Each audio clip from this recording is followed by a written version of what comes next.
Hi, great morning po sa lahat. Pag-usapan natin po yung utang ng Pilipinas na hanggang ngayon ay hindi maresolba ang discussions ng bawat mamamayang Pilipino ukol sa isyong ito. Magbibigay lang po tayo ng komento regarding sa bagay na ito. Maraming nagsasabi na ang utang ng Pilipinas ay binabayaran ng administrasyon ngayong Marcos. Makikita naman din natin sa balita ibang mainstream media na binayaran nga po ito ng kasalukuyang administrasyon.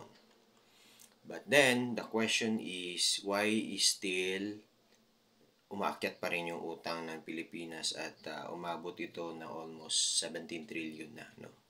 Ibig sabihin, naungusan na po niya yung utang ng previous administration ng Duterte. So, ibig sabihin na 12 trillion po ang total utang ng Pilipinas ng panahon ni Duterte at ngayon nagiging 17 trillion na.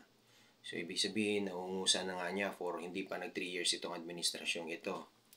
So, maraming haka-haka, at mga fake news nagsilabasan po talaga ngayon. Marami ding nagsasabi na itong mainstream media hindi pwede o basta-basta po natin pagkakatiwalaan kasi nga nagre-rely lang din ito sa statement ng spokesperson or ng gobyerno din. Maraming issues na nangyayari na biglang twist ang statement ng mga mainstream media kasi iba yung binigay sa kanilang report or detalye sa mga issue na tinatanong nila, and yet pagdating na sa Supreme Court katulad ng PhilHealth, doon na malalaman na yung pera kung saan napupunta. So, kahit ngayong panahon hindi na basta-basta maniniwala tayo sa mainstream media, kailangan nating suriin at pakiramdaman muna lahat ng issue. Hot issues ngayon po yung issue ng bigas. So, yung pakiramdaman natin kung ang masusustain ba nila, kung totoo ba talaga yung malapit na masira yung bigas, yun na yung ini-issue nila ngayon, pinapalabas. So, anyway, tingnan nyo po ito. Ayan, ito po yung post ni BBM Youth Movement ukol sa utang ng Pilipinas. So, it's up to you guys if maniniwala kayo sa kanya. It would be better na kung mag-research kayo sa sarili ninyo, huwag kayo magre-rely. Gaya na sinasabi ko, kahit nga mainstream media ngayon, hindi na pwedeng basta-basta pagkakatiwalaan. Even yung report nga ng PNP, noon pa po yan, hindi tayo makakuha ng exact detalye ng data.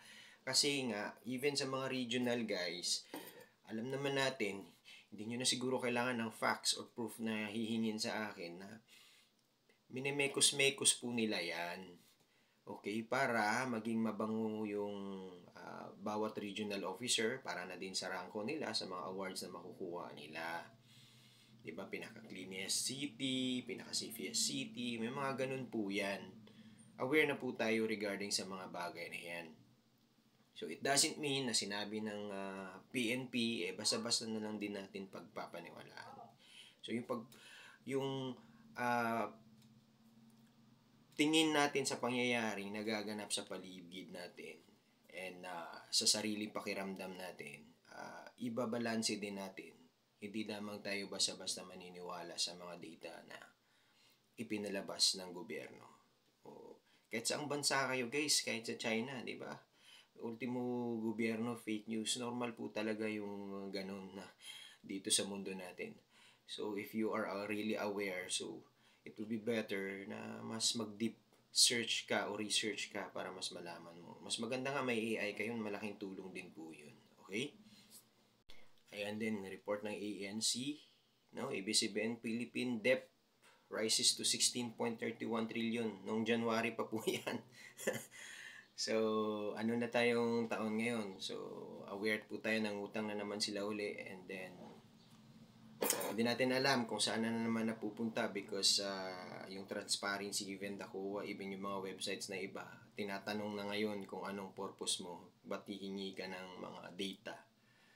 So, bilang isang mamamayang Pilipino, pinahihigpitan na din tayo para kukuha ng mga detalye. I don't know for what exact reason yung gusto nila ipaabot.